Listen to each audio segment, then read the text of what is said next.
Je suis ton père. Well, but there is one more thing. C'est démodé, ridicule et pas de notre époque. Allô? Non mais allô quoi. Olympique devant la Russie et les États-Unis. Vous écoutez Noobs.live, le podcast pour les noobs.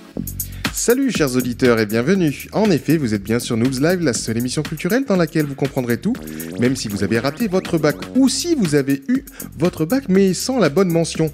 C'est de saison aujourd'hui.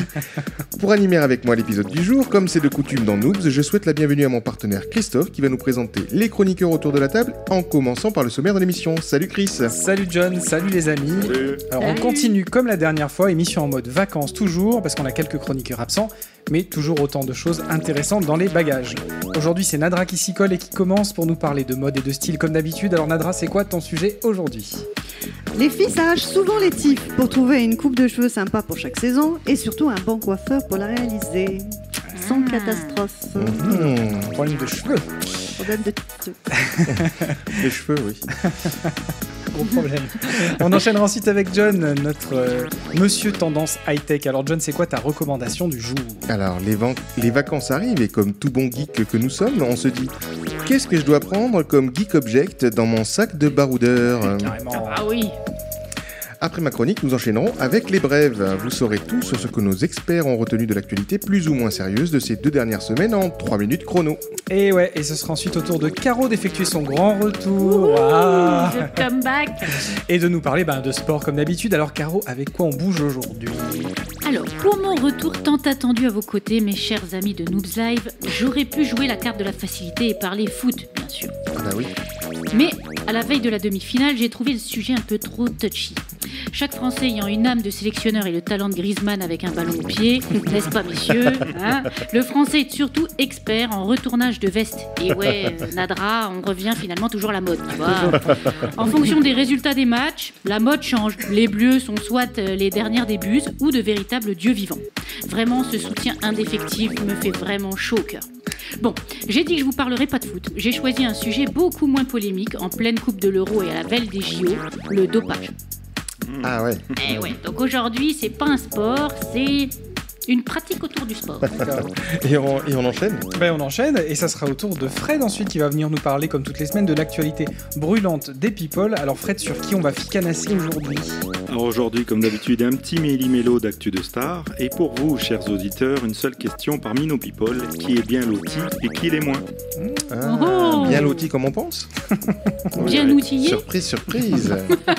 Et on conclura l'émission avec la chronique ciné de Chris. Chris alors ? Alors, aujourd'hui, je range les collants de super-héros. Je range mon anneau d'invisibilité Messigale. Et on va revenir à des sujets plus sérieux puisqu'on va parler d'un film sur le système financier. Plus précisément d'un plutôt bon film d'ailleurs sur l'affaire Jérôme Kerviel. Ça s'appelle L'Outsider, ça sera en fin d'émission. Et on terminera avec un coup de gueule triste cette semaine. Ah oui.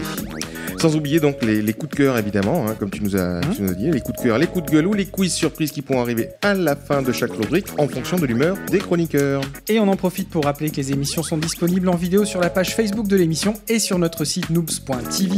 Pour les versions radio en audio, c'est sur iTunes, Deezer et SoundCloud. Et on est toujours aussi friand de vos commentaires que Fred, notre community manager de talent, lit sans relâche. Alors n'hésitez pas, lâchez-vous. Et si vous voulez nous soutenir, rien de mieux qu'un petit commentaire ou un petit like, c'est notre meilleure récompense. Et tout ça en 1 heure plus ou moins, ok les amis ? Ok. Salut, on va essayer de tenir ça. Voici venu pour vous l'occasion d'exceller dans vos chroniques et de nous montrer que Noobs Live ne recrute que les pointures. J'attends de tous le meilleur. N'oubliez pas que vous êtes les chroniqueurs de choc. Et de charme. Et de charme, tout à fait. Ils sont jeunes, ils sont beaux, ils sont forts. Les chroniqueurs de choc. C'est démodé, ridicule et pas de notre époque. Il fait chaud aujourd'hui encore, mais croyez-moi chers auditeurs, il fait encore plus chaud quand vous êtes en présence de la reine de la mode.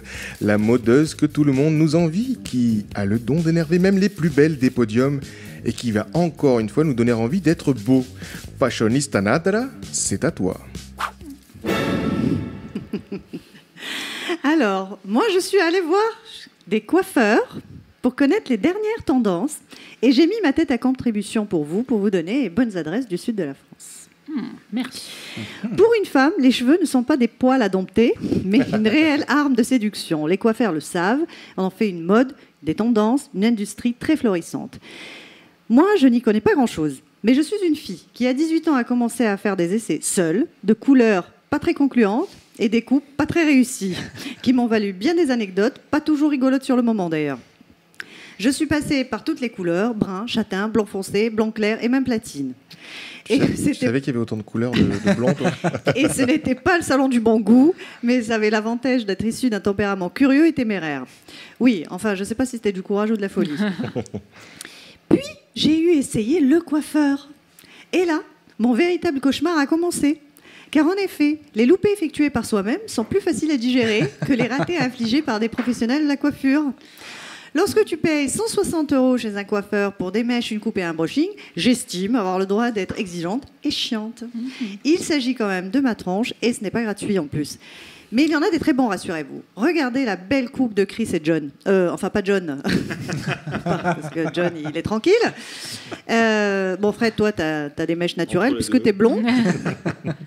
Alors, pourquoi sommes-nous insatisfaites? Et c'est Franck de Claude Maxime au Polygone Riviera qui va nous répondre. C'est que le coiffeur n'écoute pas. Mais c'est vrai que 5 petites minutes passées à la consultation avec une attention réellement intense, on va dire, sur le visage de la cliente, sur ce qu'elle a eu, sur ce qu'elle veut, sur ce qui va lui aller, sur son style vestimentaire et tout ça c'est vraiment très important. Moi, je vais vous demander ce que vous voulez, vous allez me dire qu'est-ce que j'aimerais faire, et puis on va concilier nos deux avis, on va discuter, on va arriver à une conclusion. Bon, souvent, quand les gens viennent et que ça a été un ratage, il faut bien 2-3 fois pour arriver à résoudre vraiment le problème. Mais bon, il faut simplement le dire, les choses dès le départ, telles que ça va être, pas vous faire croire que vous allez être blonde platine alors que ça va être un jaune ou un orangé pas beau. Ouais. Mais quelles sont les tendances 2016? Vous n'allez pas le croire, c'est le carré plongeant. Droit, court ou lent. Sauf que c'est la mode depuis un moment et moi je ne supporte plus ma tête au carré. Ah, si, le très court aussi. C'est très à la mode. Mais bon, je ne suis pas prête de me recouper les cheveux, sans compter que ça risque de pas m'aller. Et puis, je suis allée voir Claude Maxime, donc Franck que vous venez d'écouter et de voir, au Polygone Riviera. Franck est très sympa, très disposé à éclairer sur la question des tendances. D'ailleurs, Chris, tu es allé il n'y a pas longtemps. Ouais, sur tes conseils, et j'en suis très content. Et j'ai coupé mes cheveux, ils l'ont même pas vu. Hein. Ils n'arrêtaient pas de me vanner sur ma mèche. Là. On a vu. J'en avais marre d'être vanné. Tu te touches toujours autant la tête. Mais... Ça, c'est normal, c'est devenu un tic. Merci Nadra, donc. Oui. Devons-nous couper les cheveux très courts après un certain âge?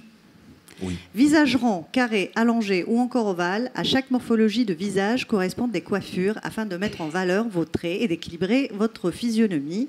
Et ce, surtout en rajeunissant, n'est-ce pas?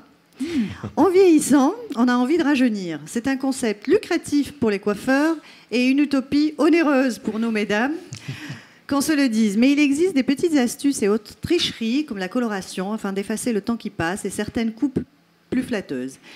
Mais pour que ce soit possible, il faut éviter d'aller chez Gigi Coupetif du coin, mais plutôt fréquenter des salons un peu branchés, bien entendu. Alors, il n'y a pas que les coupes, mais aussi les couleurs et les mèches, selon la colorimétrie du visage. Et ça se complique, mais en même temps, chacun son métier. Voici quelques astuces pour ne pas louper votre coupe. Alors, pour un visage rond, on va chercher à rallonger les cheveux. Il faut que les cheveux soient plus longs pour atténuer la rondeur. L'idéal, c'est d'opter pour le cheveu lent, voire mi-long, de préférence dégradé ou bouclé, un carré plongeant long, juste en dessous de la mâchoire, et également très très très bon choix pour les visages ronds. À éviter, on oublie les coiffures boules, les coupes au bol, les carrés courts, les cheveux tout plats, les franges épaisses, etc. L'arrêt au milieu. On est d'accord que c'est que pour les filles, là, hein? On est d'accord, c'est que pour les filles. Ah, ouf. Pour un visage ovale, oh Marc, toi, t'es tranquille. Je ne me voyais pas avec le carré plongeant, tout ça. Si, je te vois bien. Pour un visage ovale, toutes les coupes de cheveux conviennent à un visage ovale.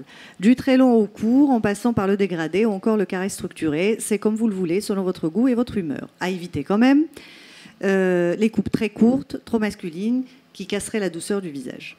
Pour un visage carré, c'est pas fini. Les visages carrés réclament une certaine longueur, minimum sous le menton, voire plus long, de préférence sans volume sur les côtés, afin d'adoucir le carré justement du visage. On oublie les coupes carrées et les lignes horizontales, donc franges. La queue de cheval et le trait très court sont également à éviter car ils accentuent les traits masculins du carré du visage. Pour un visage triangulaire, pointe en haut. Toutes les formes. Pointe en haut. Pointe en haut. On n'est pas rendu. Pointe Pour en haut, atténuer Ça doit faire une tête bizarre. l'épaisseur. Et bien justement, c'est pas très facile. Il faut atténuer l'épaisseur de la mâchoire. Donc il faut jouer sur le volume qui tend vers le bas. Bon, si vous comprenez, vous m'expliquerez. Un carré plongeon est une bonne option pour affiner le visage. Ce carré plongeon, je ne peux plus le voir. À éviter, le franc étant petit, il vaut mieux éviter la frange. Hein, sinon, ça fait. C'est les gens qui ont eu des problèmes à la naissance, quand même, on est d'accord. Ils ont été sortis Triangle au avec forceps. pointe en haut, c'est vrai que je n'avais pas vu souvent des gens comme ça. La coupe trop courte. La ventouse. C'est un shadow. Il était sorti au forceps. L'ostéo n'est pas passé derrière. Écoute, hein. Donc voilà, pas de coupe courte non plus parce que c'est pas. Alors pour un visage triangulaire, pointe en bas. Ah oui. Ça c'est déjà plus courant. Parce que ça existe aussi. Il y a pointe sur le côté après tout. Franck Ribéry. Il nous écoute. On va chercher à rééquilibrer le visage en adoucissant le front et en mettant en valeur le bas du visage. Ah, donc on fait pousser la moustache. Pour cela, il faut habiller. Donc on peut mettre une frange, mais il faut que le bas soit un peu plus volumineux. À éviter les cheveux très en arrière, qui feraient qu'accentuer l'opposition des deux parties du visage. Voilà. Bon, allez, ça suffit les embrouilles. Mais chez qui il faut aller alors pour se faire couper les cheveux? De belles adresses, il y en a, mais je vais vous parler de ceux que moi je connais, en tout cas que j'ai fréquenté. Donc dans le sud. Dans le sud de la France. Oui, voilà. oui. Le top, c'est le Guanahani, ou Naturaire, 2 avenue du Domaine du Loup, à Cagnes. Jérémy vous accueille et vous donne de vrais conseils de pro, sans compter qu'il a un bon coup de ciseaux, c'est un bon technicien coloriste, il est visagiste et très correct au niveau des prix. J'y suis allé en plus. Et voilà, et j'ai Et pas pour les cheveux. Voilà, donc moi je suis allée, mon fils est allé, des amis sont allés, il est très très bien.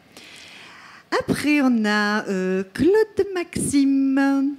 Mais tiens, qui est donc Claude Maxime? Claude Maxime, c'est une grande dame de la coiffure parisienne qui nous a quittés il y a 15-20 ans à peu près. Après, on a Laurence Mancini ou LM Coiffure, 9 rue Grimaldi, une super nana, très jolie, très bon conseil, toujours à la pointe de la mode. On a les ciseaux de Marie, vous pouvez les trouver sur Facebook ou sur le net, elle fait du domicile, c'est une fille vraiment chaleureuse, agréable, j'allais dire croustillante, mais en fait non, elle est conciliante, et toujours dispo, c'est un plaisir. Et il y a aussi One Love Barbershop, 5 rue du lycée à Nice, une super adresse. Ils ont tous un look hipster d'enfer, Johnny est allé. Le salon est total décalé, ils sont super pros. Alors moi j'ai essayé Chelsea, une fille super, elle est vraiment très douée comme fille, de très bons conseils, tatouée, jolie, enfin bon, moi j'adore ce style aussi. Sans compter que les garçons à la mode, ceux qui ont une barbe, hein, pas vous, ils sont tatoués. Regarde, nous avons un barbu. Lui, il est la mode, mais il n'est pas tatoué. Alors ils peuvent aller se faire tailler la barbe, bien sûr. Car ils sont barbiers aussi, voilà, c'est à côté, c'est très très très bien fait, c'est vraiment joli. Claude Maxime, donc à Polygone Riviera, je reviens vers lui. Non mais je l'en ai parlé déjà tout à l'heure, bon, décidément il est très très bon. Combien il paye là pour la présence? Il est partout. Alors, pas très loin par contre de Claude Maxime, voilà pourquoi j'en reparle, il y a la Villa Claude Maxime. Voilà, où vous attend la très agréable Stéphanie pour vous faire coiffer également, mais aussi pour des massages. Il y a un petit coin hammam et autres festivités très girly, comme on les aime, on l'écoute. Nous avons 2 spas où on peut rentrer 4 personnes à chaque fois, que vous pouvez privatiser. Donc, soit pour les enterrements de vie de jeune fille, ou avec votre ami, ou votre mari. Voilà, pour passer un moment tous ensemble. C'est que du hammam. Ah, c'est génial. Et comment ça marche? Ça coûte combien? Alors, vous avez les 30 minutes à 15 €. 30 minutes, ça c'est très suffisant. On a 4 cabines, dont 2 doubles, où on peut vous masser en même temps, au même moment, avec vos amis. Et on a 3 cabines simples, donc on fait l'épilation et les soins du corps. Et le massage coûte combien? Alors, c'est 1 heure, les 65 € et 30 minutes, 35 €. Bon, ça a l'air très sexy. Oui, c'est vrai. Et salé. Et salé. J'ai pas trop compris on est seul avec son mari, mais enfin bon. À mon avis, c'est juste pour qu'on soit tranquille. Voilà. Bref, on n'est pas rendu. En plus, moi, je voulais me faire une couleur rose et tout le monde m'est tombé dessus du style. Mais non, Nadra, ce n'est plus de ton âge, voyons. Punaise, rien que pour cette réflexion, j'avais envie de me faire un tie-and-dye bleu-rose. Non, je crois que je vais le regretter. Ouais. Surtout, je l'aurais fait toute seule, donc vraiment, je l'aurais regretté. Bon, allez, au les cœurs, on suit les conseils de Tata Nadra et on va aux adresses proposées pour optimiser sa tronche et son succès pour cet été hot qui s'annonce, les louloutes. Yeah. Coup de cœur, pas de coup de cœur? Non. Pas un coup de cœur? Non. Nadra, et où est-ce qu'on peut te joindre? Vous pouvez me joindre sur Twitter, @NadraSarah. Ah, et ton blog aussi, non? Mon blog, take-tos.com. Oui, parce qu'il n'est pas très à jour, donc elle ne se rappelle même plus de son URL. Mais c'est toi qui me fais rire. Oh, c'est les vacances, c'est l'épisode d'été. There is one more thing. Et c'est au tour de John, notre expert high-tech, qui cette semaine va nous parler d'un sujet brûlant d'actualité, les vacances. Comme tout bon geek qui se prépare à partir pour 2 semaines de vacances, vous êtes obligé de prendre, en plus du slip et du t-shirt de rechange, oui c'est connu, un geek ne se change pas, il dort dans son costume de geek, il baigne dans son costume de geek. Ah, j'ai eu peur. J'ai eu peur, ouais, moi aussi, le bain, j'avais peur de la fin du Il est son costume de geek, surtout à partir de la 2e semaine, quand il ne fait plus qu'un avec, et reste du coup, c'est vrai, souvent célibataire. Donc pour vous les noobs, et pour les autres qui ont une hygiène de vie un peu plus traditionnelle, il vous faudra bien écouter ma chronique pour ne rien oublier dans votre sac. Alors on va commencer par y glisser une batterie de secours, pour charger son téléphone. Alors non Fred, c'est pas une batterie comme sur ta moto. Non, c'est tout petit, tu vas voir. Pour faire son choix, c'est simple, il faut prendre celle qui a le plus gros chiffre et donc la plus grosse capacité. Et ce n'est pas pour autant la plus chère. Eh oui, oui, Chris, j'avoue que c'est une phrase que je ne pensais pas dire un jour. C'est vrai que c'est surprenant, elle me surprend moi-même. Et pour comprendre la capacité d'une batterie, un iPhone a une batterie comprise entre 1500 et 3000 mAh. Alors 1500 ou 3000, ça dépend évidemment si vous avez le 6S Plus ou le 6 ou le 5. Donc, je vous conseille de prendre une batterie d'au moins 3000 mAh, évidemment, donc la même durée. Je vous conseille même de passer par une 10 000, 12 000, voire 20 000, parce que c'est connu que les noobs sont généreux et vous pourrez la prêter à vos amis, évidemment. On continue dans l'accessoire pour l'été, c'est évidemment la coque ou le sac étanche. Bien sûr. En attendant d'avoir des téléphones étanches, nous sommes obligés de recourir à ce subterfuge pour faire une magnifique photo à la mer. Je sais que Greg, à un moment, s'était spécialisé dans les photos de maillots de bain de filles sous l'eau. Enfin, bon, je ne sais plus trop. Et il utilisait un sac étanche. On lui demandera d'ailleurs à la prochaine émission. D'ailleurs, pour ceux qui suivent en vidéo, vous pouvez admirer le genre de photos qu'il faisait. C'était quand même sympa. Bon, on en parlera un peu plus la prochaine fois. Je pense. Entre une coque et un sac étanche, la différence est du côté du prix, évidemment, mais aussi du côté « je suis agile avec mes mains ». Une coque, il faut compter de 30 à 90 €, et c'est vrai que ce n'est pas toujours simple à installer. En général, il ne faut pas oublier les petites vis, les joints. Par contre, une fois notre téléphone dans la coque, on retrouve l'écran tactile, le Touch ID qui marche pour la plupart du temps. On peut le garder toutes les vacances, sans se soucier de mettre du sable ou de l'eau dedans. Bon, par contre, c'est comme un slim, vous voyez ce que je veux dire, les filles. Un slim, c'est souvent compatible qu'avec une seule... avec un seul téléphone. Fesses, oui, voilà. La coque, c'est pareil, c'est avec un seul téléphone. Pour un sac étanche, il faut compter de 7 à 30 €. Et on met son téléphone en 2 secondes dedans. Donc on ouvre le sac, on met son téléphone, c'est super. Donc c'est moins esthétique, c'est surtout moins pratique pour utiliser son téléphone. Vous voyez, téléphoner avec un sac, c'est moins top. Par contre, vous pourrez le garder et l'utiliser quand vous changerez de téléphone. Donc il faut penser... oui. Sur le long terme. Alors perso, je recommande évidemment d'aller chez Decathlon. Et oui, parce qu'il y a des très bons sacs étanches qui flottent en plus et qui sont vraiment abordables. En plus, si vous avez une Ferrari... Eh oui, si vous avez une Ferrari. Il y a une très bonne... Oui. Il y a une promo. Alors, par contre, j'ai oublié quelque chose de très important. Il y a des sacs étanches pour Ferrari. Je vous recommande quand même de mettre votre téléphone, avant de mettre votre téléphone dans le sac et de le mettre dans l'eau, de tester le sac ou la coque directement dans l'eau, toute seule. Ah, c'est mieux. Eh oui. Effectivement. Parce que mettre son iPhone à 700 € dans un sac à 7 € sans faire de test avant, c'est comme acheter une Ferrari et prendre sa copine Miss Boudin 2008 sans la tester avant. Et je parle de la voiture, Caro, tu l'auras compris. Après, c'est vrai que votre Miss n'esquintera normalement que les suspensions de la Ferrari et peut-être le siège, ça dépendra. Donc allez faire un tour du côté de chez Decathlon. Donc il y a des très bons sacs étanches qui flottent, etc. Et en plus, chez Decathlon, vous verrez, si vous avez une Ferrari, il y a aussi des boudins étanches. Ah, super. Et voilà. Des poupées gonflables aussi. Et c'est tout à fait. Aussi. Pour les photographes. Chez Decat. Waouh. Pour les photographes, donc, l'été, c'est souvent le seul moment dans l'année où l'on fait de belles photos. Enfin, où les lieux que l'on prend en photo sont super sympas. La perche à selfie, comme son nom ne l'indique pas, peut aussi servir à prendre des photos de paysages à 2 mètres du sol. Cela permet aussi de filmer d'un point de vue plus artistique. Vous voyez ce que je veux dire ? Vous filmez, vous prenez... Du coup, on utilise une perche à selfie, pas pour se prendre. Bon, c'est très rare. Quand vous voyez, c'est tout le temps les gens sont en train de se prendre. Mais moi, je vous donne justement des petites astuces geeks. Bon, de manière plus chouette qu'un selfie tout court, ce sera toujours plus chouette. Exactement. Voilà. Alors, il y en a de toutes petites qui se glissent dans le sac. Alors, attention, évidemment, je parle des perches. Il faut prendre évidemment une version Bluetooth parce que sinon, faut appuyer sur le bouton et quand vous avez la perche à 1 mètre, c'est plus compliqué, à moins d'être comme dans les 4 Fantastiques, Monsieur Reed, et d'avoir le pouvoir de faire grandir chaque partie de son corps. Oui, les filles, j'ai bien dit chaque partie de son corps. C'est chronique saucisse, On peut rajouter un petit pied GorillaPod ou équivalent. Alors pour ceux qui voient la vidéo, vous voyez en même temps je montre des images.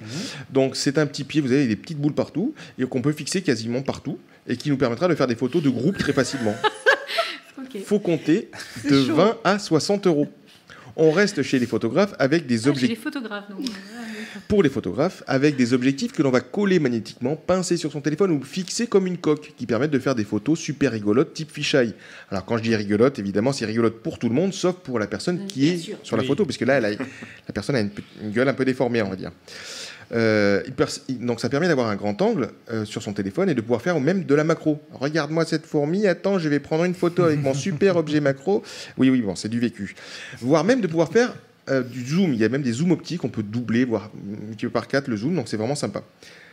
La marque la plus connue, c'est Holoclip, qui en plus, je crois, est la seule marque à proposer des objectifs pour la caméra de façade.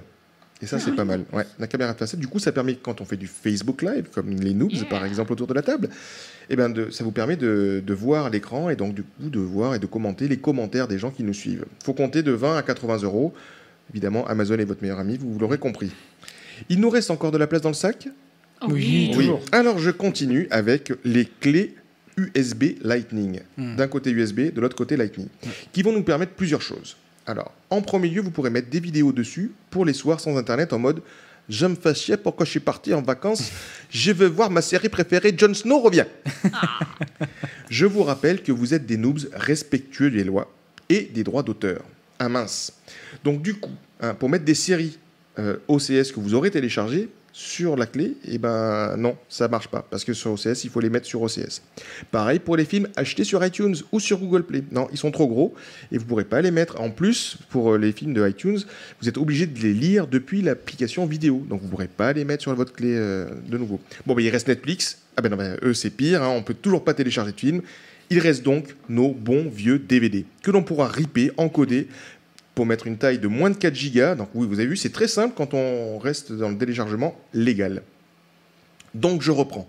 Avec cette clé Lightning USB, je parle, vous l'aurez compris, pour les possesseurs d'iPhone, vous pourrez donc voir des vidéos le soir depuis votre iPhone ou votre iPad, et en plus, vous pourrez vider les photos prises avec l'iPhone sur la clé tous les soirs, et du coup libérer de la place de votre iPhone 16 Go.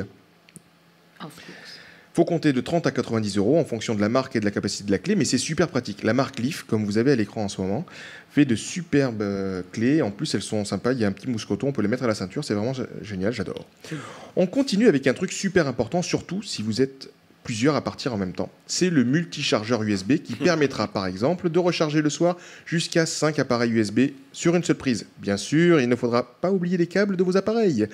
Mais ça permet pour une vingtaine d'euros de n'utiliser qu'une seule prise de courant pour toute la famille. Ou si vous êtes comme moi, cela permettra de charger votre iPad, votre téléphone, votre perche à selfie, votre casque Bluetooth et votre batterie de secours. Bien sûr. On n'oublie pas les stands, les petits stands ou les petits pieds pour poser son téléphone ou tablette sur une table, comme vous avez à l'écran. Qui n'a jamais utilisé une canette de coca ou une bouteille d'eau comme support pour faire tenir son iPhone et regarder une vidéo? Et comme il fait chaud, nous sommes en été, prend la bouteille pour se servir et paf, on renverse son téléphone. Hein, je suis le seul à qui c'est arrivé ? Oui. C'est sympa, merci beaucoup. Donc sur Amazon, vous aurez évidemment en tapant support pliable iPhone, donc ça c'est important parce que sinon vous aurez du mal à le trouver. Support pliable iPhone, et ça coûte à peu près 5 €. Donc on passe privé pour 5 € quand même. Et on termine avec une enceinte Bluetooth, même toute petite. Hein, elle fera le job pour regarder évidemment des vidéos le soir dans de meilleures conditions. Alors, surtout si vous avez une copine allemande, parce que vous savez que les copines allemandes, elles crient fort.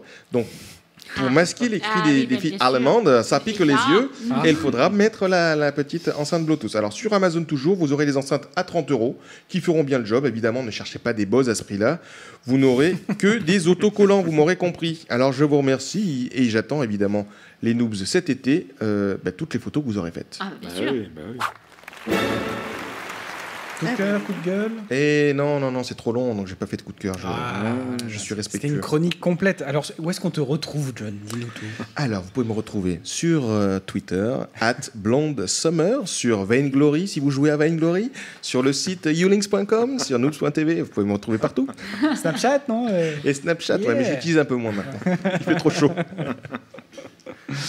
Eh bien, on va enchaîner avec l'actualité croustillante des 2 dernières semaines. C'est les brèves. On a Pierre Bénichou. Et je suis sûr qu'on se reverra très vite. Voilà, c'est un peu trop. Voilà, c'est un peu trop, mais bon, je les aime beaucoup. Et publicité, la marque Huawei vante les mérites de l'appareil photo de son dernier smartphone avec une photo prise avec un Canon 5D et s'est fait prendre la main dans le sac, c'est con. On m'annonce que Renault vient de réserver une Ferrari pour son prochain spot de publicité, mais on vous rassure, ils ont remplacé le cheval sur le capot par un losange. Cosplay, déguisé en employé d'Apple Store, il vole pour plus de 16 000 $ de produits. Du coup, j'ai bien essayé de me déguiser en employé dans une boutique BlackBerry, mais j'ai rien trouvé à voler, c'est con. D'ailleurs, en parlant de BlackBerry, tiens, après avoir relancé il y a quelques mois un modèle de smartphone avec un clavier physique, comme à la bonne époque, la marque annonce déjà l'arrêt de sa production. On attend qu'ils nous sortent l'année prochaine des téléphones à clapet. Ou peut-être avec un cadran rotatif. L'innovation old school marche à fond chez BlackBerry. Caritatif. Facebook autorise enfin la levée de fonds sur sa plateforme pour les associations. Et donc l'association Noobs.live pour la sauvegarde des geeks sur la Côte d'Azur ne devrait pas tarder à voir le jour. Préparez vos cartes bleues. Curriculum vitae. Microsoft a racheté LinkedIn pour 2,5 milliards de $, ce qui ramène le prix du profil à 61 $. Chris, rappelle-moi, le dernier achat conséquent de Microsoft, c'était bien Nokia ? C'est ça. Ouais, du coup, si j'avais su que mon CV valait 61 $, je leur aurais fait une offre en direct. Et c'est tout pour aujourd'hui. On vous rappelle que ce sont toutes de vraies infos. Alors, on dit un grand merci à nos sources et tout autour du monde. Si. Et on reprend le fil de nos chroniques. Chris. Allez, c'est parti. Champion olympique devant la Russie et les États-Unis. Après avoir parcouru le monde à la recherche de sports insolites, d'émotions hypersoniques, après avoir transformé son corps tout en muscles en machine de guerre à faire pâlir de honte ses amis, elle va encore une fois essayer de nous faire bouger le cul, j'en suis sûr. Caro, c'est à toi. Eh bien, je vais vous décevoir, les amis. Aujourd'hui, vous allez laisser vos petites fesses sur la chaise. Eh oui, aujourd'hui, pas de sport insolite, pas de trucs de ouf, pas de transpiration abondante, rien de tout cela. Aujourd'hui, nous allons parler dopage. Eh oui, parce que le cyclisme, tout ça, le Tour de France a débuté, je me dis que c'est un sujet d'actualité. Donc commençons par dire que le dopage est une pratique ancienne, qui semble être née en même temps que les premières compétitions sportives. Dans les Jeux olympiques antiques, l'alcool était prohibé. Un juge placé à l'entrée des stades reniflait l'haleine des compétiteurs pour vérifier le respect de la règle. Quelque chose me dit que le teint du mec devait virer au vert régulièrement au vu de l'hygiène bucco-dentaire de l'époque. Moi, je dis ça, je dis rien. On considère que le dopage s'est professionnalisé et généralisé dans certains sports à la fin des années 50 et au début des années 60 avec l'arrivée de produits à activité hormonale comme l'hormone de croissance, pas de croissance, de croissance c'est mieux. Prise à l'adolescence, elle permet aux sportifs de grandir davantage. Donc mes parents avec leurs conneries genre mange ta soupe, tu vas voir, tu vas grandir, râle et traître, c'était pas ça, c'était l'hormone de croissance qu'il fallait me filer. Bon. Les corticoïdes sont également utilisés rapidement pour se doper. La cortisone augmente nettement la capacité psychologique de résistance à la douleur et la motivation du sportif. Alors, j'ai essayé d'en mettre dans la tisane du soir de Christophe, mais rien n'y a fait. Il ne s'est pas réveillé en me disant « Chérie, je vais m'inscrire à la salle de sport » ou « Et si on allait courir au bord de mer ?» Non, rien de tout ça. Au contraire, il me disait l'autre jour, alors là, tenez-vous bien, parce que là, elle est bonne celle-là, que l'idéal, ce serait que les boulangeries soient en mode drive, comme ça, t'achètes ton pain sans même sortir de la bagnole. Là, c'est l'esprit pratique. Mais je suis d'accord avec lui. Là, je me suis dit que son cas était définitivement désespéré. Bon. Ok, bon. Pour revenir au dopage, lors de la guerre froide, tous les sportifs des pays de l'Est étaient bourrés de testostérone et d'anabolisants. On se rappelle d'ailleurs de ces athlètes féminines à la carrure digne de celle de Schwarzenegger ou de Stallone, à la belle époque de Terminator ou Rambo. À la moustache abondante en plus. Aussi. Ah oui. Elles avaient d'ailleurs souvent plus de poils au menton que de cheveux. Bref. La grossesse aurait même été une méthode utilisée par certaines athlètes soviétiques et est-allemandes pour bénéficier du climat hormonal du début de grossesse. Et oui, ces jeunes sportives auraient ensuite subi une IVG après l'épreuve.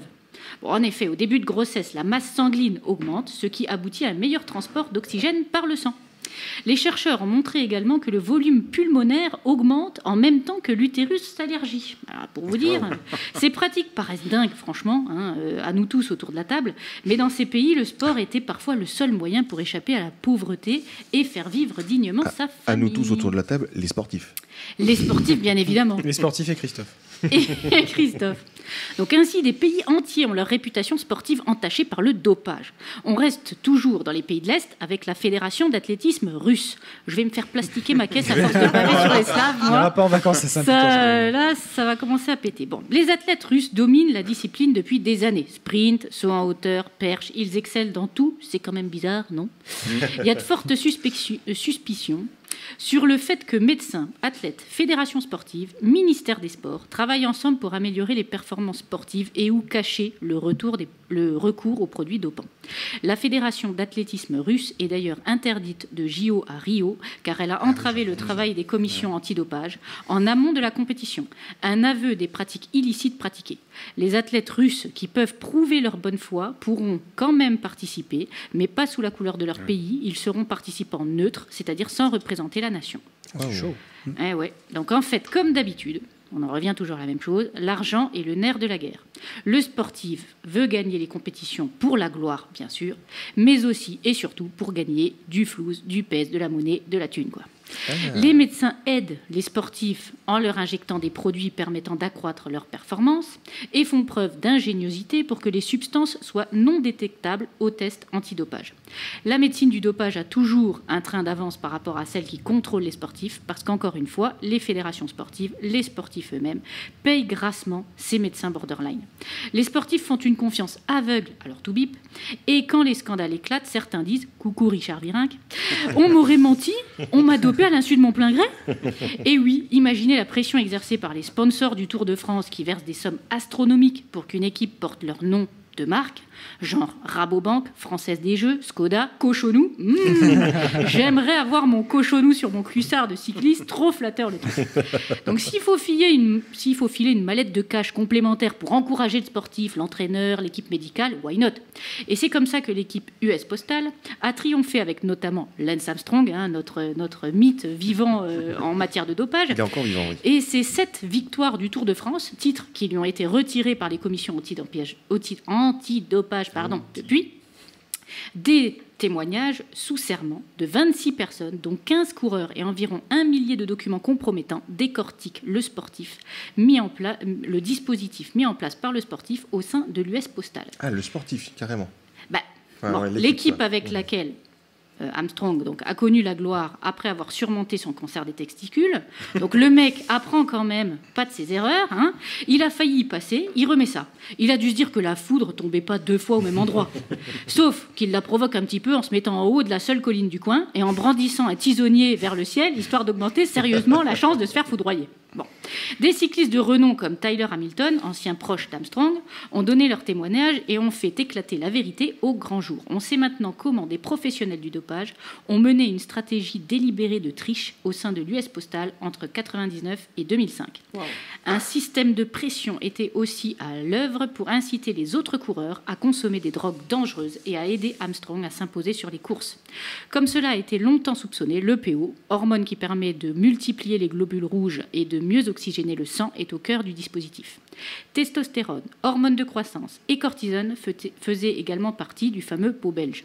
Concrètement, Armstrong est accusé d'avoir mené des cures massives de PO dans le plus grand secret et dans des lieux inaccessibles au contrôle antidopage à partir de 2000. Lors des compétitions, il lui suffisait ensuite de se réinjecter d'infimes doses parfaitement mesurées pour être indétectable en vue de booster les effets de la substance. Pour déjouer les contrôles, easy les mecs, les médecins évacuaient son urine avant le contrôle, les médecins spécialistes qui le suivaient évacuaient son urine et la remplaçaient par de l'urine artificielle. Ils diluaient son sang et le perfusaient avec du sang physiologique. L'histoire ne dit pas comment on réinjecte de l'urine, mais bon, j'ai pas vraiment envie de savoir. Bien sûr, il y a aussi de la corruption dans la lutte antidopage. Ah oui, sinon, pas rigolo non plus. Si les mecs ils palpent pas non plus, c'est pas. Oui, on vous dit que l'argent peut tout acheter. Donc, par exemple, bizarrement, dans le tennis, il y a peu de cas de dopage. Oui, il faut préserver l'image de ce sport qui permet aux chaînes TV de faire payer une blinde aux annonceurs publicitaires pour diffuser leurs spots de pub entre deux jeux. Du coup, quand un joueur est contrôlé positif, souvent on ne l'ébruite pas, mais on l'écarte des cours pour blessure. Genre, le mec, non, il n'est pas trop bien, il va pas jouer Wimbledon ou des grands tournois de ce type. Tout le monde y gagne comme ça, tu vois. Le sportif, il préserve sa réputation et garde donc ses sponsors. Les fédérations se gargarisent du faible nombre de contrôles positifs en disant qu'elles font bien leur travail. En amont, elles font de la prévention, de la triche, tout ça. Elles expliquent que c'est pas bien, non, pas bien, faut pas. Et le téléspectateur continue à regarder les exploits à répétition des joueurs en se disant que c'est humainement possible. Finalement, le mec, il peut gagner tous les jours et pas de problème. Il a juste des bras bioniques, tout ça, mais sinon, pas de souci. Oui, on a aussi notre part de responsabilité dans le dopage. Le spectateur, le supporter, le fan veut toujours plus de spectacles, veut voir tomber les records, veut assister à de véritables exploits. Ce véritable cercle vicieux incite les sportifs, les fédérations, les sponsors, les chaînes de TV à franchir la ligne rouge en permanence. Et ce sont au final les sportifs qui en pâtissent. Soit ils se dopent au péril de leur santé, soit ils sont toujours devancés par les tricheurs. Et on en arrive à mon coup de gueule. Ah, un coup de gueule, ça fait du bien. Pardon, ça passe. Ça arrive. Un coup de cœur, un coup de gueule, un quiz. Alors, les amis, pas plus tard que cette semaine, tout le monde s'est étonné du fait que Djokovic, vous le connaissez tous, le numéro 1 du tennis, se fasse sortir dès le 3e tour de Wimbledon. Le mec, il vient de gagner Roland-Garros, en 3e tour de Wimbledon dehors, les fans sont complètement perdus, là. Il a manqué de niaque, le mec. Il a oublié de bouffer son biscuit gerblé avant son match, ou quoi? Qu'est-ce que c'est que ce bordel? On oublie que ce pauvre Novak n'est qu'un homme, pas une machine. Donc, le mec, il a remporté quand même 12 tournois du Grand Chelem, mais il n'a pas le droit à une baisse de forme, ou tout simplement passer à côté d'un match. Non. Ceux qui disent aimer le sport ont donc encore un peu de chemin à faire pour véritablement soutenir leur champion dans les victoires comme dans les périodes un peu moins fastes. Mais c'est bien connu, les gens n'aiment que les vainqueurs. Avis aux supporters des équipes de foot, prenez exemple sur les Islandais qui ont applaudi leurs Vikings lors des victoires comme lors de leur défaite face à la France. Et oui, clapping. Ah, bravo. Alors, dis donc. On peut te retrouver sur quel réseau social? Quel réseau tout court? Ouais. On peut me retrouver sur noobs.live. Je suis également branché EDF, effectivement. Noobs.tv, même on peut dire. Noobs.tv aussi. Ou Noobs.live, ça marche aussi. Noobs.live, tout est bon. Et puis, bien sûr, à Fitlane, of course. Chris, au passage, si tu vas du côté de Bourges, tu as une boulangerie qui drive. Ouais, ah, le bonheur. Super. Non mais attends, tu veux me l'encourager ou quoi? Tu présentes? Quand tu vas chercher ton fils à l'école Bientôt, qui pleut, je suis un incompris. que tu dois aller acheter le pain, je trouve que c'est très pratique. Ah, merci. Non mais on va faire comme les Américains. Non mais allô, pas à l'affaire du sport. Non mais allô quoi. Allô. Et c'est donc au tour de notre expert en culture people. Non mais allô quoi Fred, on a hâte de savoir sur quelle célébrité tu as braqué ton gros téléobjectif aujourd'hui. Ah bah dis donc. J'imagine bien, ouais. Alors vous avez vu ce marasme outre-Manche, contre toute attente, les Britanniques ont voté la sortie de l'Union européenne et tous les meneurs pour le Brexit abandonnent le navire les uns après les autres. Ah oui, ils sont bien lotis, nos amis anglais, hein, que ce soit Nigel Farage, leader du parti UKIP, ou le fantasque blond Boris Johnson, l'ex-maire de Londres, c'est courage fuyons. Ça, on peut dire qu'ils ont l'art de filer à l'anglaise. Alors, heureusement qu'on peut compter sur nos amis people et sur les plus royaux d'entre eux. Aïe, Stéphane Bern sort de ce corps. Oui, je reparle encore de la famille royale britannique. Mais elle ne se défile pas dans ses responsabilités. On a déjà le prince William qui a posé pour le magazine Gay Attitude. Hein, c'est à souligner, une grande première pour la famille royale. C'est vrai, c'est vrai. Ceux qui suivent évidemment l'émission en vidéo, hein, je vous invite à regarder évidemment. Voilà, bien sûr. Il n'a plus trop de cheveux non plus, hein, ce garçon. Et non. Ça se fait Il a rare. une tête ovale. Hein, donc... Ah oui, tout le un triangle inversé. Voilà. Et tout récemment, hein, Kate Middleton et les princes William et Harry sont venus en France pour commémorer le 100e anniversaire de la bataille de la Somme. Hein, tout le monde a suivi ça et le trio a réussi à insuffler émotion, élégance à ces moments de recueillement. Et pourtant, ils étaient mal lotis, les pauvres. Et oui, ils ont passé la nuit à la préfecture d'Amiens, car ils s'étaient fait refouler du plus chic hôtel d'Amiens, car complet. En Adracaro. Si je vous dis souriant, chaleureux, drôle, viril, athlétique, au charme ravageur. John. Je suppose que vous pensez au prince Harry. Et comme bon nombre de jeunes filles en fleurs, vous craquez sous le charme du célibataire, rouquin au sang royal, et 5e dans l'ordre de succession au trône britannique. Moi, perso, c'est pas mon style. Mais si je rajoute à ça, Nadra, que le prince Harry est fort bien loti. Je vous sens fébrile tout d'un coup. C'est-à-dire à quel niveau du corps? Alors préparez vos mouchoirs, parce qu'une de ses admiratrices s'est jetée à l'eau lors d'une rencontre sportive près de Manchester et a déclaré sa flamme en lui disant « Je veux vous épouser, je veux être votre princesse ». En effet, la petite Lottie, de son prénom, 6 ans, sans doute lectrice de contes de fées, a décidé de faire sa demande en mariage. Bon, le prince ne semblait pas être préparé à une telle demande et a répondu qu'il y avait quand même un gros écart d'âge et qu'il ne pouvait donc l'épouser. Et d'ailleurs, puisqu'on aime bien les bruits qui courent, nous, dans la Brick People, avec qui le prince Harry flirte en ce moment? Il n'y a pas une histoire avec une chanteuse, là, Gomez ou non? Le chanteur de Wham. Ellie Gomez, Ellie Goulding. Ah, Ellie Goulding. Ouais, ah, voilà. Ellie, oui. Bon, c'est aussi. ce qu'on raconte, hein, de tendres textos, etc. Pour ma deuxième actu, là, c'est plutôt vers Chris que je me tourne, notre expert ciné, qui va trouver rapidement de qui je vais parler maintenant.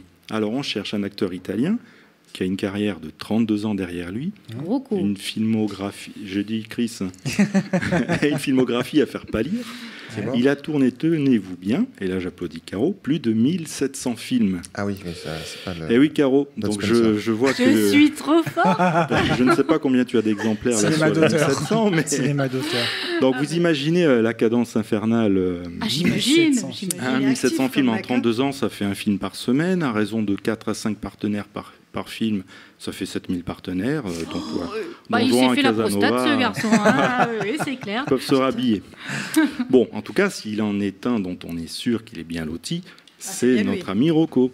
Ah oui. Oui, mais il n'est pas content, notre ami Sifredi, en ce moment. Est-ce que vous savez pourquoi? Non, absolument pas. Sa femme, ça en a eu marre? Non. Ses femmes. Pardon, ses femmes. Non, il en veut à Gérard Depardieu. Gérard Depardieu. Vous savez, notre GG national, enfin national, entre guillemets, oui, hein, habitué à la vodka maintenant. Habitué aux phrases polémiques. Je ne sais pas si vous aviez suivi ça au Festival de Cannes, mais Depardieu était en froid avec les organisateurs. Il s'était énervé de voir l'acteur pornographique monter les marches au bras de son épouse pour la projection du film de George Clooney et de Julia Roberts. Eh bien. Et il a dit là-dessus, Rocco Siffredi monte les marches accompagné de 2-3 nanas avec des robes à la con, et on ne parle que de ça. C'est complètement porno, Cannes, et Cannes ne mérite pas ça. Eh ben, c'est lui propre. Oui, mais voilà, après 30 années de carrière bien remplie, à remplir, Rocco n'est pas du genre à se laisser intimider. Et il s'avoue déçu et a dit « Je me suis senti blessé, je ne comprends pas sa réaction. C'est un acteur que j'aime. De plus, je me souviens vaguement d'avoir partousé avec lui. » La réponse du berger à la bergère. Oui. Comme vous voyez, une réponse par laquelle l'acteur porno ne se contente pas de renvoyer l'insulte à Gérard Depardieu, mais comme si de rien n'était, il glisse, c'est moi qui glisse, au passage une révélation plutôt embarrassante. Une révélation en tout cas qui a été accueillie pour l'instant par un grand silence radio du côté de Gérard Depardieu. Affaire à suivre donc. Surtout qu'il est irréprochable ce garçon. C'est un vrai reporter de terrain. Bah là c'est encore pour Chris, hein, je suis désolé, mais c'est peut-être encore Caro qui va répondre. Encore une question pour toi, notre expert série. Savez-vous, d'après le Guinness Book, quel est le programme TV le plus regardé de tous les temps? Le programme TV. Ouais. Les Feux de l'amour. C'est pas Top Gear qui est le plus regardé. Enfin, qui est passé à la télé. Hein. Ouais. Non, je sais pas. Vous voulez un petit indice sonore? Oui. Allez. Ah, Alerte à Malibu. Ouais, voilà. Oui, donc on attend. Il y a des images mentales qui arrivent. On attend l'adaptation cinématographique annoncée pour mai 2017, qui J'attends ça nous en avec, parlera impatience. sans doute. Du coup, il y a des petites anecdotes de l'époque qui ressortent en ce moment. Incroyable, n'est-ce pas? Dans les années 90, Alerte à Malibu a fait un carton dans le monde et a décroché ce titre de show le plus regardé de tous les temps. Une grande partie de ce succès est due aux riches scénarios et aux intrigues palpitantes de la série. Aux bons acteurs aussi. Voilà. Très, très Non, pardon, là c'est pas la bonne fiche, c'est pas le bon film. Oui, pardon. Oui, non, là le succès c'était plutôt dû à une personne qu'on a pu croiser elle aussi au dernier festival de Cannes et qui est fort bien lotie, elle aussi dans son maillot de bain rouge échancré. David Charvet. J'ai nommé. Pamela Nelson. Voilà, alias On l'a J. morflé, Parker. Pamela, quand même. Oh, enfin là c'est d'époque, mais non, c'est vintage. On l'a vu récemment chez Ruquier. Elle est défendresse des animaux, elle a 50, maintenant, non 52 ans quand même. Ah ouais. 50 ou 52 ça ans, va, quand même. Ah, c'est pas ça, elle fait un peu Mais à Brigitte l'époque, Bardot, là. en... Tu sais qu'il y a quelqu'un qui fait une chronique, là. C'est pas Oui, voilà, au cas où. là, Je sais que ça vous passionne pas trop, mais faites semblant. Moi. Alors oui, si je peux finir.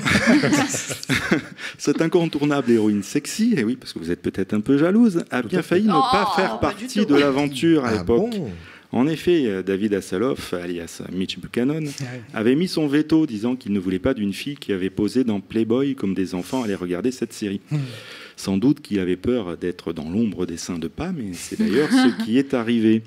Mais savez-vous qu'il s'était aussi opposé à la participation d'un acteur qui était âgé à l'époque de 15 ans, qui avait postulé pour jouer le rôle de son fils, car il s'y opposait parce qu'il craignait que le fait d'avoir un fils adolescent le fasse paraître trop vieux. Mais qui était cet acteur qui a raté ce rôle? Dans les années 80, 15 ans. Ouais.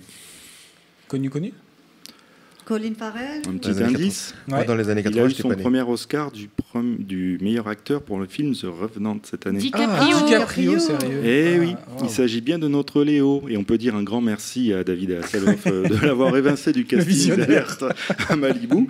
Je pense qu'en loupant le rôle du fils de Mitch, Léo a entrepris une carrière, ma foi, plutôt diamétralement opposée. Et pour finir dans la série des bien lotis, puisqu'on était là-dessus, c'était le thème de la soirée, une dernière actu avec un people loti d'idées et de culot. À 2 jours de la finale, c'est dimanche, c'est pas, voilà, 2 jours. À 2 jours de la finale de l'Euro 2016, tout le monde se souvient que l'Angleterre a été éliminée en perdant son match contre l'Islande, et que sur cette défaite, le sélectionneur Roy Hodgson a démissionné, laissant ainsi une place vacante. Et je ne sais pas si vous avez vu au travers d'une vidéo là, qui a circulé. Voilà. C'est Cantona qui s'est officiellement porté candidat, et non sans une certaine pointe d'humour.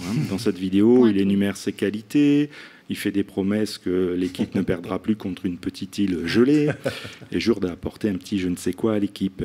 Et puis à la fin de la vidéo, il propose aux Anglais, habitués maintenant au référendum, de se décider s'ils veulent de lui ou non, avec les hashtags CantoYes ou CantoNo. Donc le moins que l'on puisse dire, c'est que sa lettre de motivation est pour le moins originale. Excellent.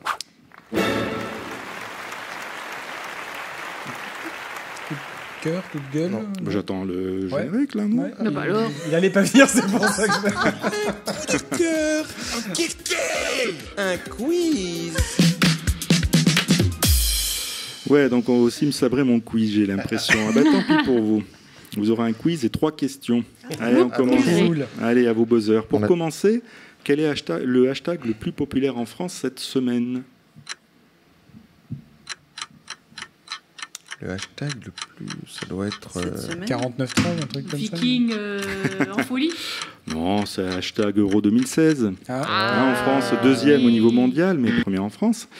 Effectivement, mais vous savez aussi qu'un autre hashtag est monté en flèche ces derniers temps, plutôt alimenté par la gente féminine. Il concerne Grisou, alias Antoine Griezmann, le chouchou des filles sur les réseaux sociaux.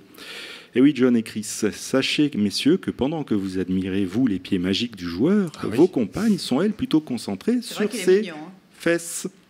Ah, sa petite frimousse, c'est pas mal non plus. Et un hashtag a même été créé en leur honneur. Hashtag les fesses de Griezmann. Et alors, carrément, oui. ouais, et puis ça, alors c'est un raz-de-marée de tweets. On peut lire des choses comme les fesses de Griezmann sont aussi magnifiques que son doublé contre l'Irlande, ou encore le cul de Griezmann, bordel de merde, c'est la 8e merveille du monde.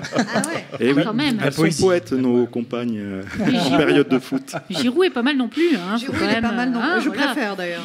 Faut laisser Allez, à chacun ses petite choix. question. Quelle célébrité détient le plus de followers sur Twitter? C'était Ashton Kutcher, mais il y a longtemps maintenant, je sais plus. Si Un petit indice sonore. C'est pas Kim. C'est pas Kim.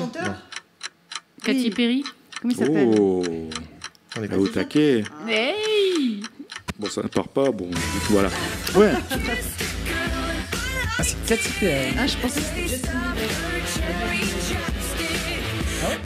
Et ouais, c'est bien Katy Perry qui est la célébrité avec le plus de followers sur Twitter. Elle est suivie par plus de 90 millions de personnes. Juste devant, on a Justin Bieber qui en compte 84 millions.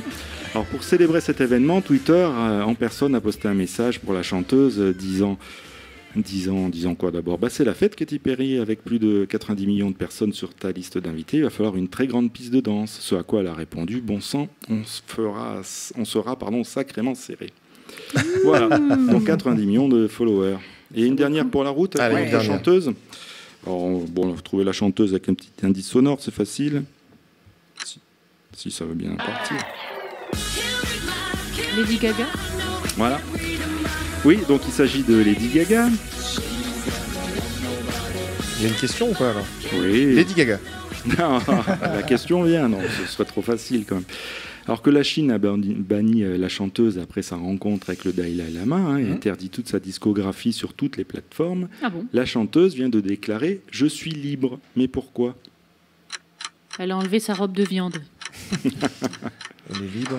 Elle a arrêté sa maison de disques. Ouais, j'en ai ça aussi, non? Donc elle a âgé de 30 ans, Lady Gaga.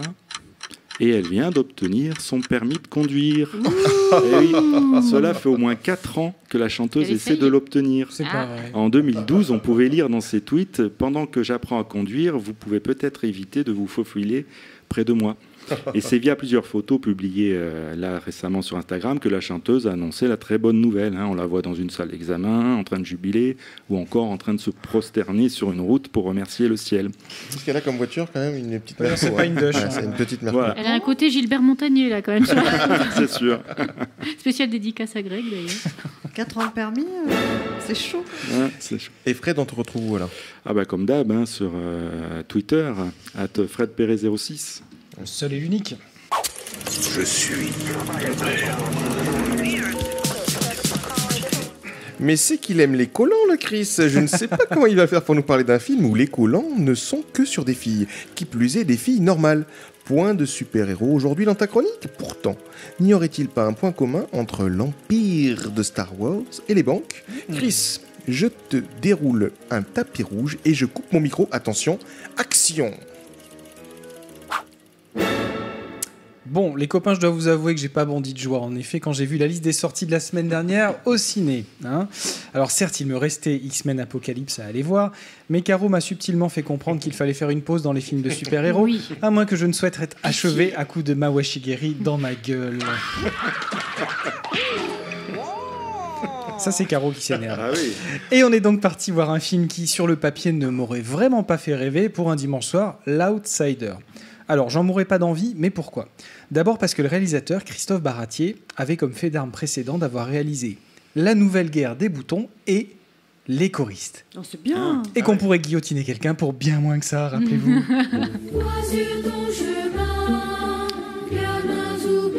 Jésus est dans la pièce. J'ai adoré, moi. Putain, mes oreilles saignent. Si j'ai aimé. Ensuite, le sujet. L'affaire Jérôme Kerviel. Alors déjà, un film sur le monde de la finance, pourquoi pas? C'est un sujet sur lequel il y a eu de vrais chefs-d'œuvre de réaliser, à commencer par le monument qui est le Wall Street d'Oliver Stone, 87, que je pense vous avez tous vu ici. Oui. Tout à fait. Super, public de cinéphiles. Bon, alors je rappelle pour ceux qui auraient la mémoire courte. Il était pas né, frère. Je rappelle pour ceux qui auraient la mémoire courte, Wall Street, sorti en 87 donc, c'est le film de référence sur le monde de la finance. Un film critique qui a dû créer autant de vocations de syndicalistes que de traders aux dents longues, tellement le personnage de Gordon Gekko, incarné par Michael Douglas, est à la fois aussi dégoûtant que fascinant. C'est un peu les deux faces d'une même pièce que nous montre à voir Oliver Stone, dans un film qui tourne autour d'une phrase devenue culte, « Greed is good », l'avidité c'est bon, critique violente du monde de la finance totalement dérégulé, mise en place par Ronald Reagan dans l'Amérique des années 80, et des monstres qu'il a créés. Et les cinéastes sont nombreux à avoir été fascinés par ce monde. On peut citer évidemment Le Loup de Wall Street de Scorsese, dans un autre style, mais aussi Margin Call, je ne sais pas si vous l'avez vu, un peu plus, mais très très bon film, ou plus récemment, il y a quelques mois, le très bon The Big Short, avec entre autres Brad Pitt et Steve Carell, sur la crise des subprimes, vraiment super film. Idem côté documentaire au cinéma, si le sujet vous intéresse, je vous conseille Inside Job, qui a gagné l'Oscar 2011 du meilleur film documentaire, sur la crise de 2008. Incroyable. Et, alors ça, si vous aimez, moi je suis fan, l'humour et la mauvaise foi de Michael Moore, vous avez l'excellent Capitalisme, A Love Story sur le même sujet qui est génial. Bref, il y a de la concurrence dans le domaine du film sur la finance et il y a du très bon. Alors je partais pas gagnant. Eh bien j'ai eu tort parce que non seulement j'ai passé un bon moment, mais en plus j'ai été face à un film efficace dans lequel on se prend au jeu, un film qui ne compte pas vraiment de temps mort et qui raconte une histoire intéressante et plutôt bien documentée.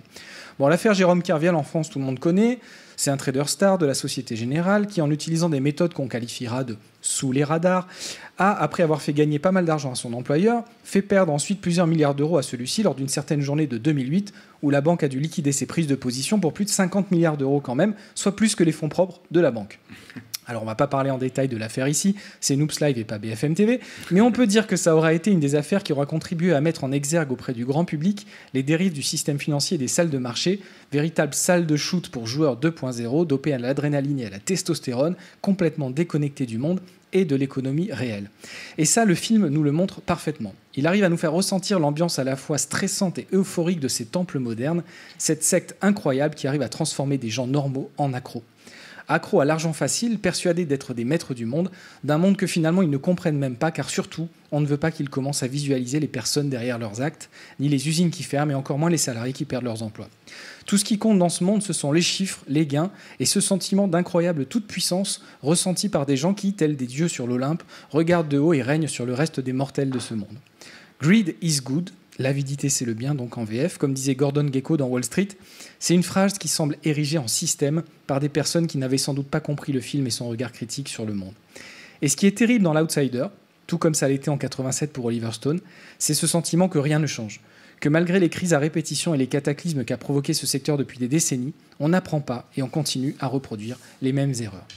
Alors si je vous encourage à aller voir ce film parce qu'il est vraiment bon, n'en attendez pas pour autant un message d'espoir, mais juste une confirmation de ce que vous savez déjà. Nous avons conçu un système dont nous ne savons pas sortir et dans lequel un certain nombre d'individus concentrent un bien trop grand pouvoir dont on se dit qu'il serait temps d'y mettre des limites. Je vais terminer cette chronique, ou presque, par une citation d'Henry Ford, le fondateur de Ford, le créateur de la première voiture produite en série. Une citation qui pour moi résume parfaitement ce film et une bonne partie des problèmes de notre époque. Il est une chance que les gens de la nation ne comprennent pas notre système bancaire et monétaire, parce que si tel était le cas, je crois qu'il y aurait une révolution avant demain matin. Voilà pourquoi, alors que nous avons tous... Ce que nous avons tous de mieux à faire, c'est de voir ce genre de films, de les recommander autour de nous, et surtout de nous renseigner et d'essayer de comprendre comment ce système est né et comment il fonctionne. Je vous rappelle à ce sujet mon coup de cœur d'il y a quelques semaines, l'excellente bande dessinée en français qui s'appelle Economics, et qui vous explique comment fonctionne le système financier actuel, des origines à nos jours. Foncez l'acheter, vous verrez, c'est édifiant. Voilà, tant qu'on en est dans la tristesse, on va enchaîner avec un coup de gueule sur la mort d'un grand cinéaste la semaine dernière, Michael Cimino.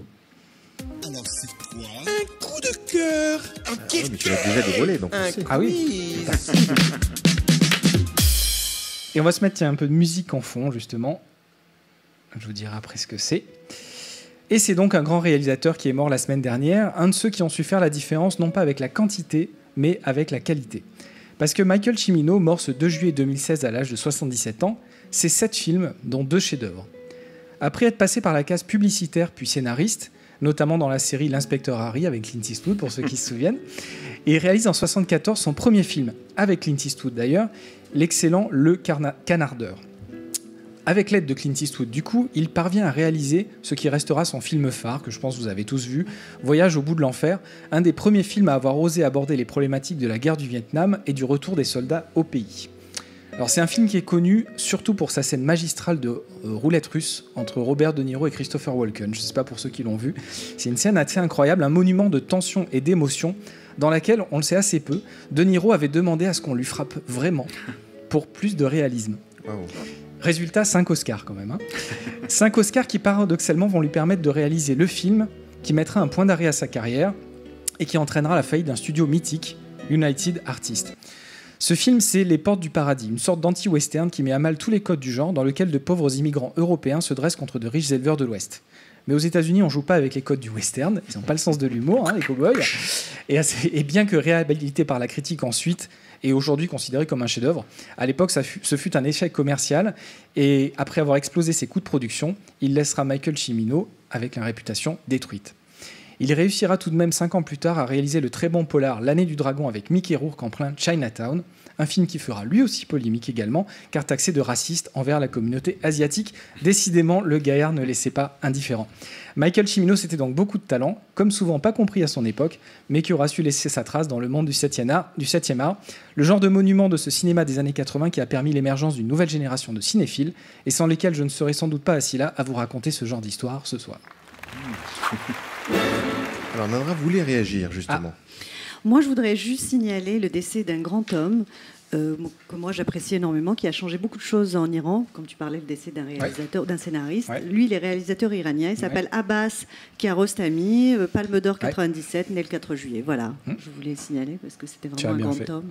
Donc moi je voulais signaler la mort de John Lennon, 81, mais je pense que tout le monde est au courant. Mais moi, il est décédé il y a 2 jours. C'est le goût de la cerise ou quelque chose comme ça, je crois. Je me rappelle plus les titres, mais ça a été, il a bousculé beaucoup de dictateurs en Iran, et voilà. Tout à fait. C'est des hommes à saluer.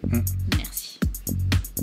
Eh bien, merci les amis autour de la table, mais il est temps de terminer cet épisode de Noobs Live. Et pour vous, chers auditeurs, oui, pour vous qui nous regardez, qui nous écoutez, il est l'heure de faire le plein de super commentaires sur notre page Facebook et de continuer à partager l'épisode du jour, comme toujours. Et justement, nous remercions nos chers et nombreux auditeurs, les chroniqueurs, les poseurs de questions via les différents supports de l'émission, il manque un mot. Merci encore à ceux qui nous ont suivis sur Facebook. On vous rappelle que vous retrouvez l'ensemble de nos émissions sur notre site www.noobs.tv, mais aussi sur iTunes, SoundCloud, Deezer, YouTube et Facebook. On en profite aussi pour passer le coucou aux copains qui sont pas là ce soir, et on leur dit à très bientôt dans l'émission. Et c'est déjà fini, donc on se retrouve donc dans 2 semaines pour la prochaine émission en live avec toute l'équipe, et on vous dit à bientôt les noobs.